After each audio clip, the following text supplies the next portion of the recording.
Hello everyone, my name is Stacey K. Roach and I'm here with you guys today on a new episode of the Rebrand and Rebuilding Community. I'm here with you guys today with a special guest and I'll let her introduce herself. We'll jump right in. Okay.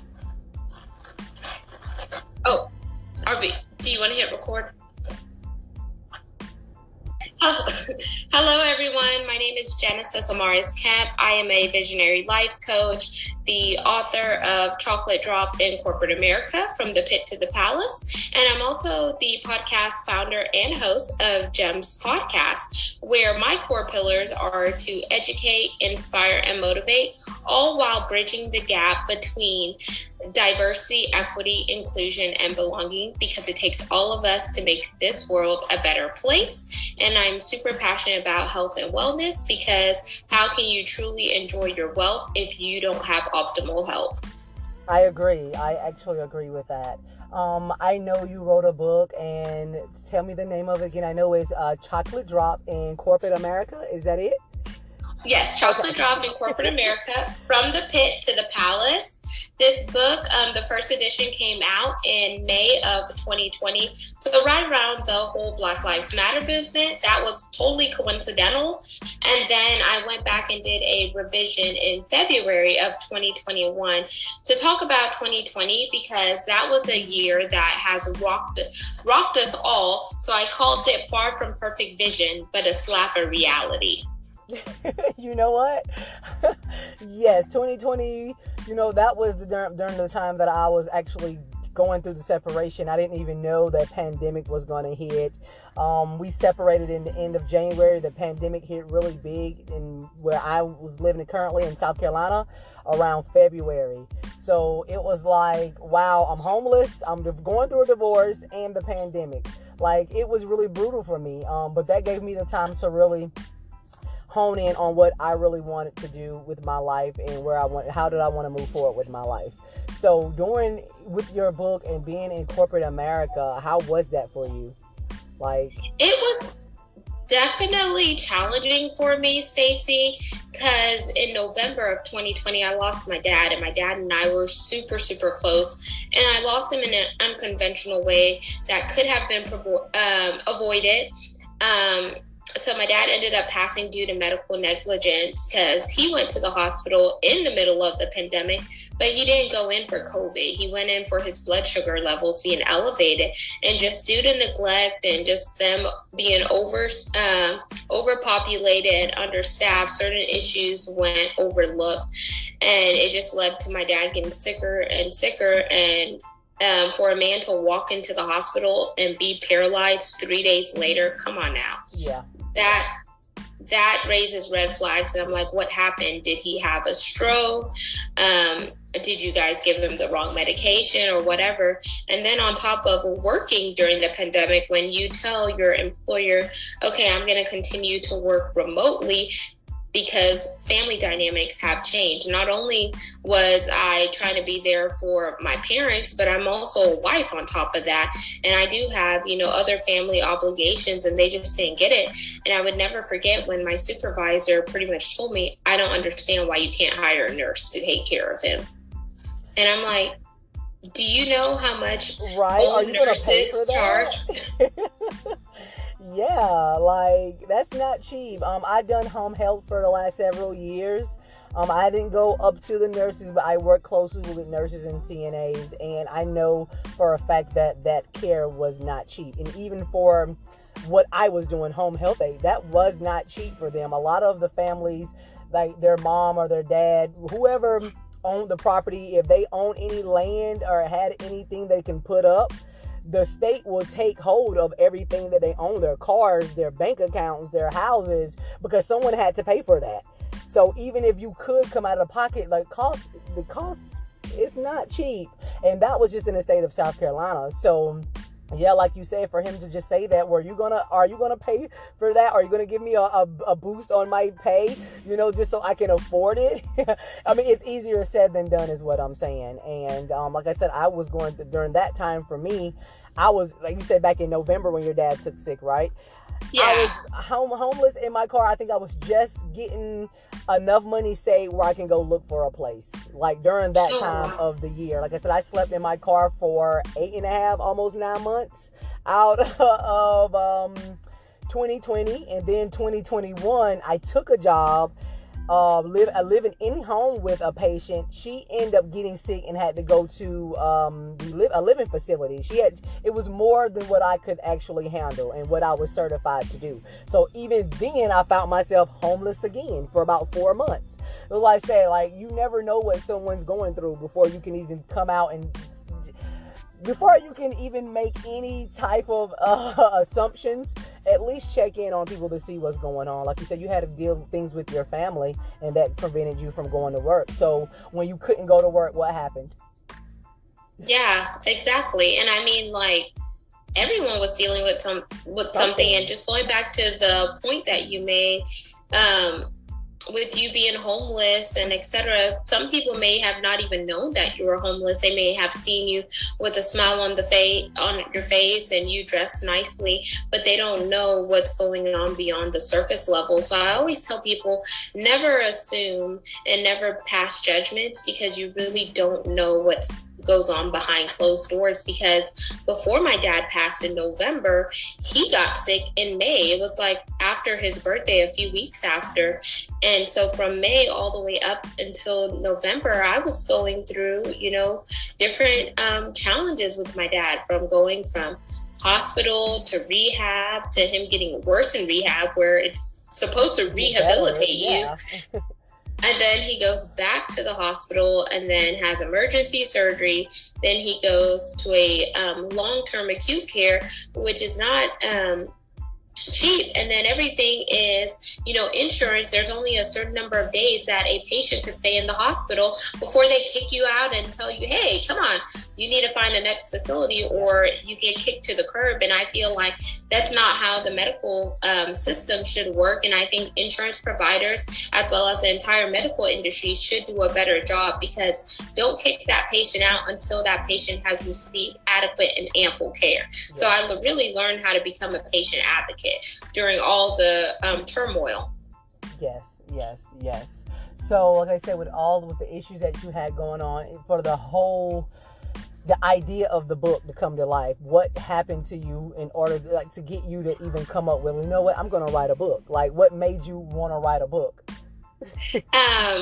So a lot of not necessarily being heard. I was seen, because obviously I'm that chocolate girl amongst the good old boys, the older white males in oil and gas. I spent 12 years in oil and gas and energy, being passed over for different positions, always being told, oh, just sit there and look pretty, or you give me a seat at the table, but you don't necessarily want me to speak, when in actuality I have the same exact credentials behind my name in comparison to my non-melanated co-workers. And then the breaking point was during a global trade regulations meeting that I was in charge of running and making sure my counterparts flew in from across the world.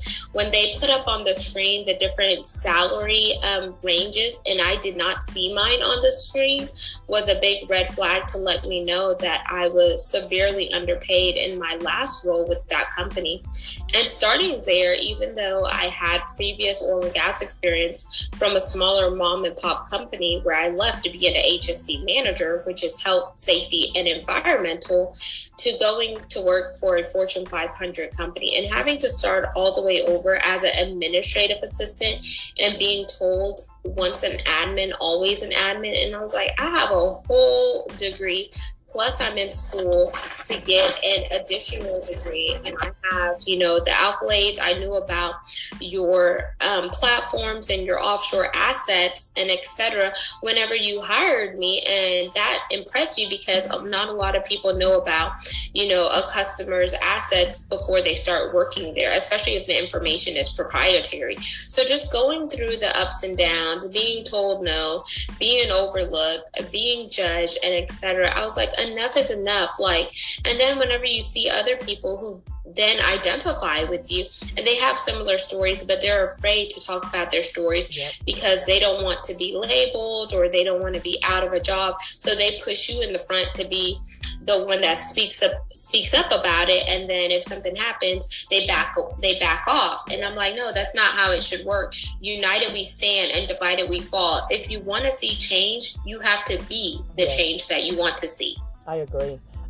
You know what? I love my job. Like I said, I took this job at the end of last year. It was something that helped me get back on my feet after everything that happened in 2021 for me. And like I said, I love the job. I love the company. But I work with people that I actually found out yesterday, like just like you said. We actually had a group meeting with all the supervisors, and I'm the third African American female supervisor that's ever worked for the company.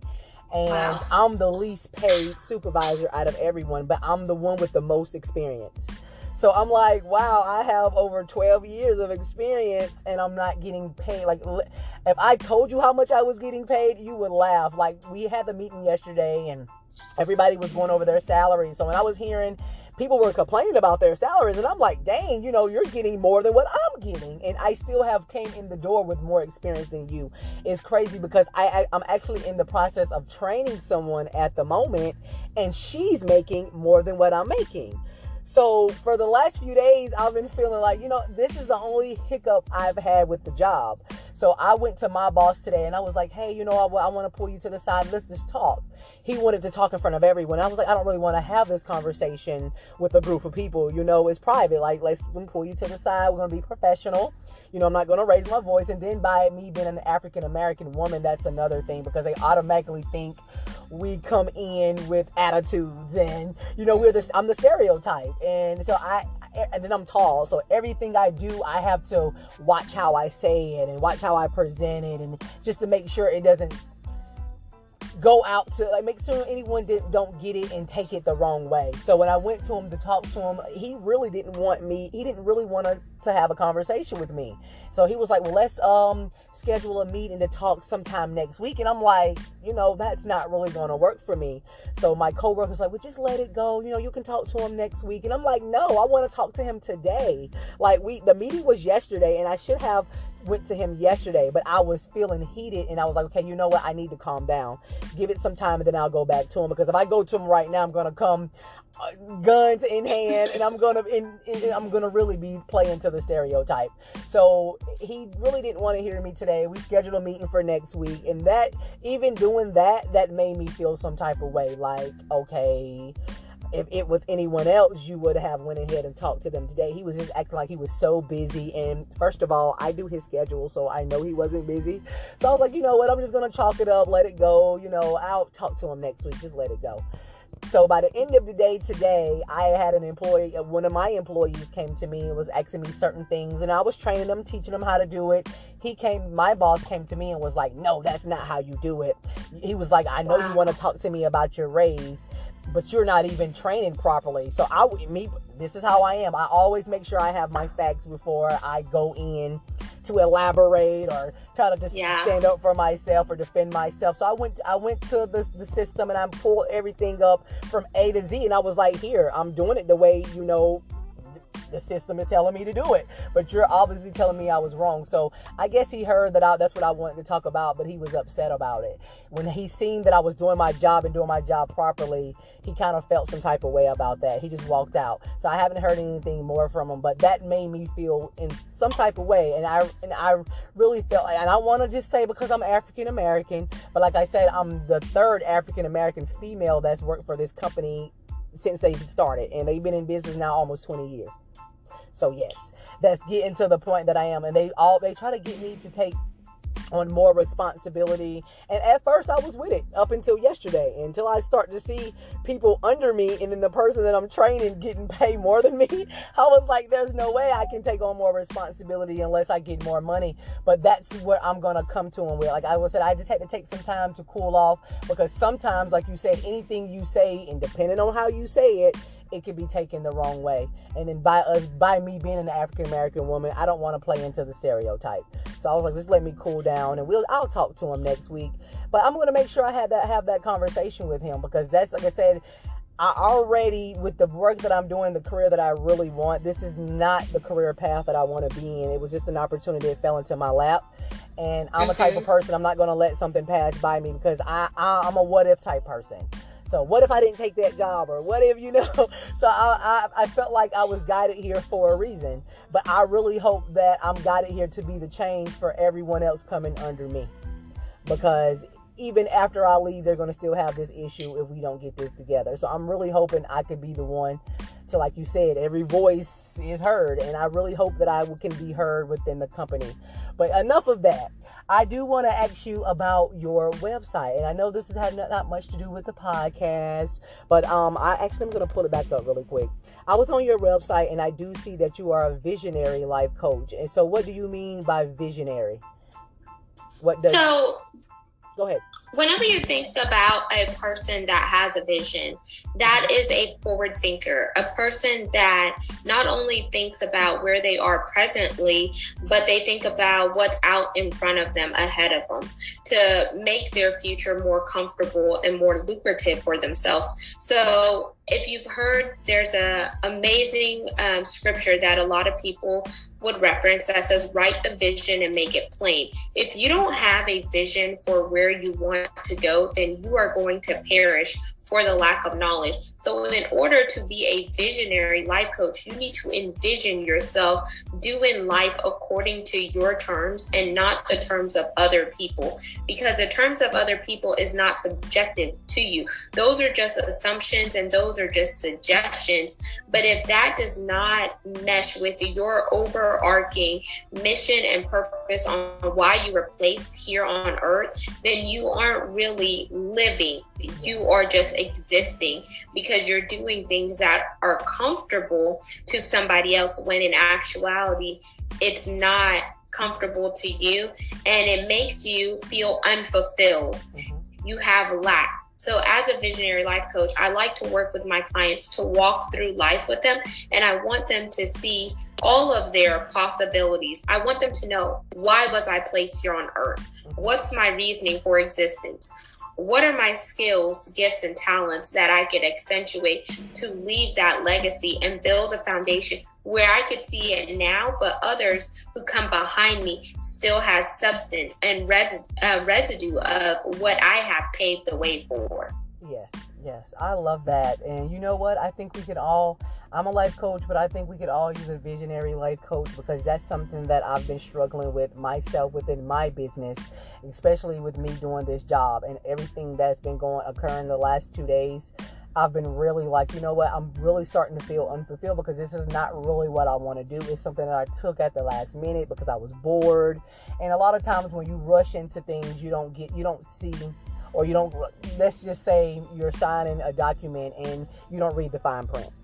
You just see all the bells and whistles and you just see what you want to see because you're excited about the opportunity, and then you miss out on everything that you should have caught from the beginning. And that is with the fine print. And like I said, with my business and taking this job, that's what I done. Now the job is helping me travel, is helping me reach the people that I've been wanting to reach when it comes to certain states. Just like I say, everything now is, we're doing everything online, but I want to get back out there and, where I'm face to face with my clients, and face to face with my mentors, and face to face with my teachers, coaches, people that are helping me. That's what I want to do. And this job is helping me in that aspect, but not building the coaching business up. So I've been like, you know what, it's time for a change. And even with all this, and it's crazy because if it wasn't for all of the salary stuff going on with the last few days, I would have never started thinking like this. I would have never been like, you know what, this is not even really what I want to do. Maybe I shouldn't even make a big fuss about it, because this is not really where I want to be at. And I just know, before I leave here, I hope that I can make some changes for people that's coming up behind me. And I know there are going to be plenty more that are going to have the same position that I'm in, even if it's not with this company, but another company.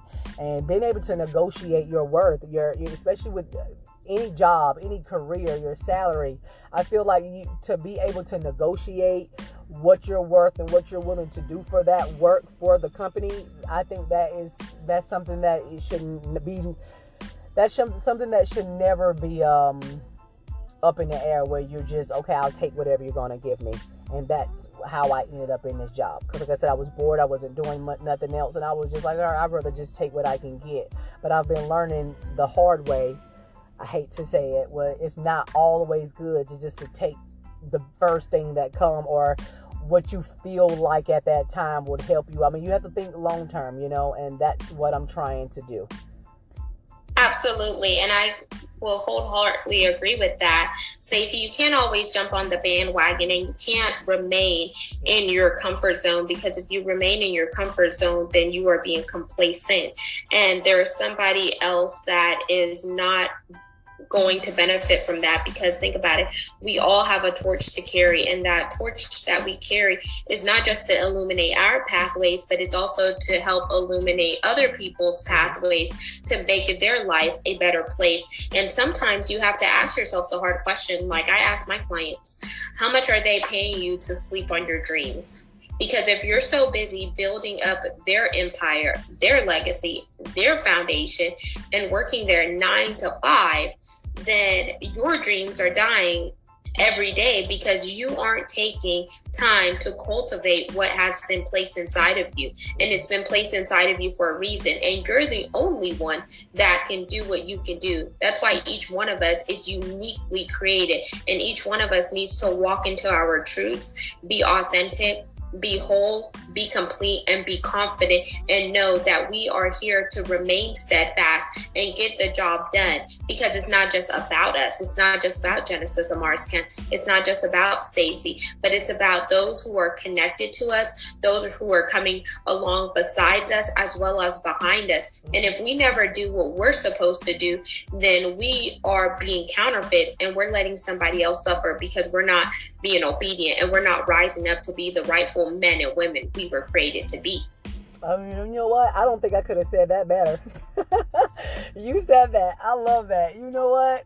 For anyone out there listening, you really need to take heed, because like I say, you've been teaching me, and you're not even my coach, but I can learn a lot from you, especially when it comes to the business aspect of coaching. And that's what I'm trying to get into. Like, I've been building up my follower base on social media, but I haven't been gaining any clientele. And that's what I want to focus on more. But before, I've really been perfecting my craft and taking the time to build up my coaching programs and just making sure everything is in place.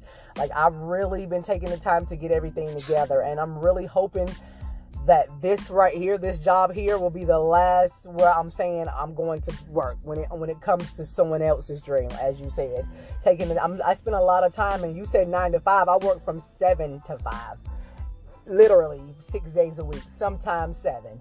So yes, wow. yes. I love the job. I love the people that I work for. Like I said, this has been one of the best jobs I ever had, and I didn't have an issue with anything up until a few days ago. And really and truly, if I would have stayed naive and not knowing what was going on, I was going to skip the meeting yesterday, and something was like, no, you better go to this meeting. But that meeting was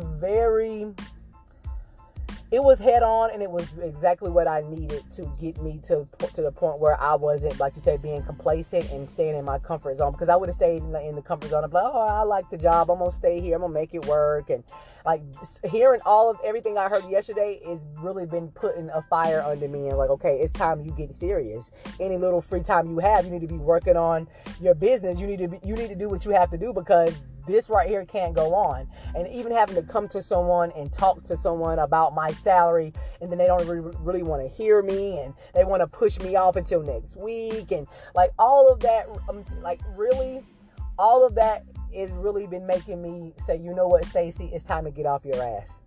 Like, it's time to stop procrastinating and get out there and do it. So it is a comfort zone, because I don't like being the center of attention. Like, I don't like for all eyes to be on me. Like, I get nervous. Like, I'm telling you, if I had to go on stage and say a speech, I will be good all the way up until this point, until it's time for me to go on stage. My mind will go blank. Like, I'm really trying to get over that.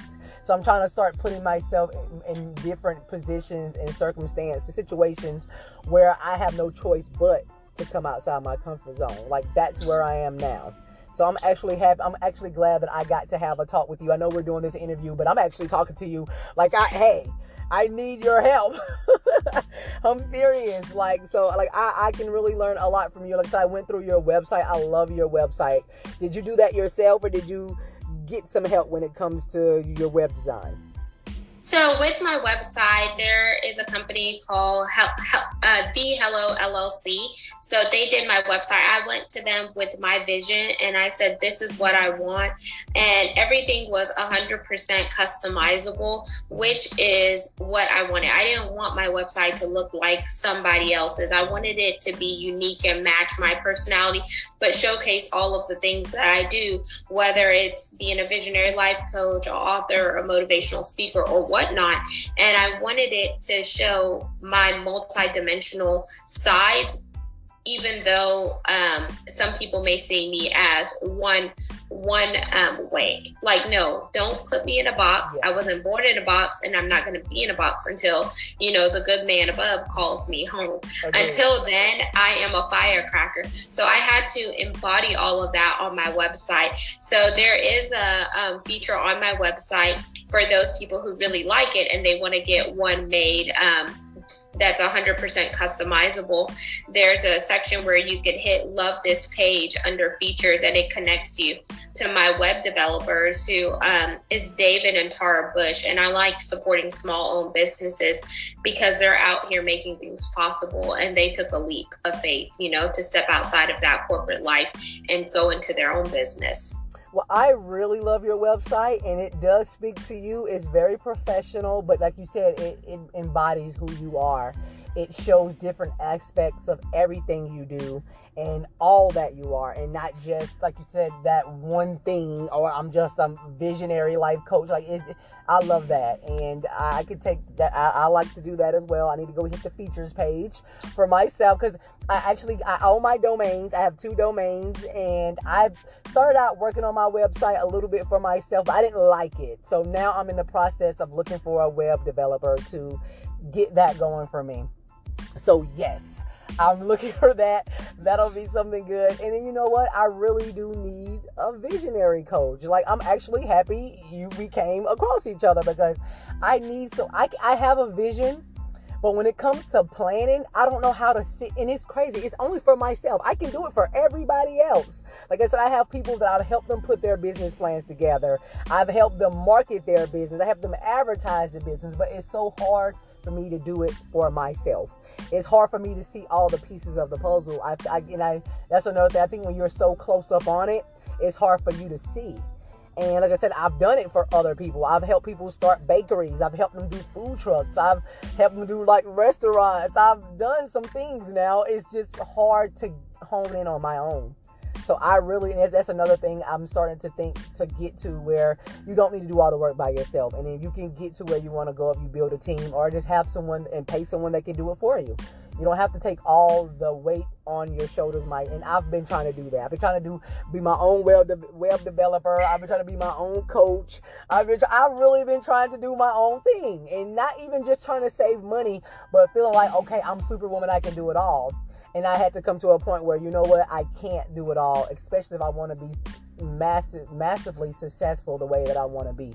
It's going to take a team. It's going to take some people behind me to support. It's going to take that. So that's where I'm at now, and getting in my head where you can't do it all by yourself, Stacey. Like, come on, hire some people. And especially if you can afford it, get it done. Yeah. So I like to tell people, make it make sense. If it does not make sense, something is broken. You could either do it in-house and run yourself ragged, or you can outsource whenever the time is right, and you know that you have certain budgets in mind, and etc. And you are at a level where it makes sense for you to afford to pay somebody else. And then you also have to have a paradigm shift too, because sometimes we can do other things, but we have a scarcity mindset, or we may have IS, which is imposter syndrome, which is limiting us from taking that plunge. And every coach has a great coach. Like, I had to hire a coach. It wasn't, it wasn't something that was right then on my budget, but I knew in order for me to get to the next level that I want to be at, I need to be coached by someone who has been where I have been, and they have superseded it, and they are going on to do bigger and better things. I need a heavy hitter. And if you think about people like Steve Jobs, Elon Musk, Tyler Perry, yeah, when they started off, they were everything. They were a one-stop shop. But whenever they knew that they wanted to grow to new heights, new levels, and new dimensions, they hired those heavy hitters so those people can do business with them. And they learned how to do partnerships. They learned how to create those synergies and collaboration so they can have that mass conglomerate and the level of success that you see today. Everybody has a dream team. Who is a part of your dream team?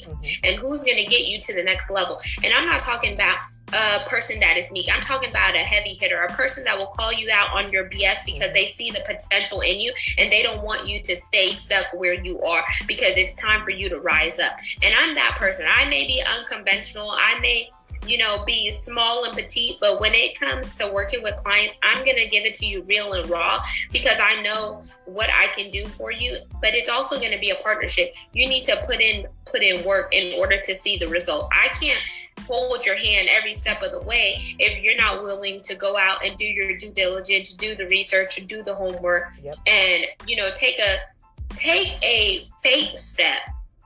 And I tell people, are you trying to walk on water, or are you trying to wait by the wayside and let the helicopter pass you by, let the fire truck pass you by, and let the life raft pass you by? Because I'm not trying to die or stay by the wayside. I'm trying to get in that boat and make it across. Yes, agreed.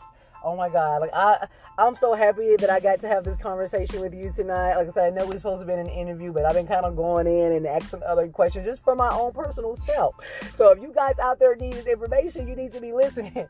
Seriously, I'm excited to have you. And like I said, I will be in touch. I actually, like I said, I did one podcast interview last night, and the lady, she just finished writing her 6th book. So the 5th book went bestseller. So she actually gave me a great deal. So she's going to take my book and format it for me and put it into guidelines, because I kind of want to do a guidebook and it's not just a book. Like, it's just, she actually saw my vision and she's helping me out. She gave me a great deal. I'm so thankful for her as well. I'm thankful for you. We're going to end. I'm going to cut the recording.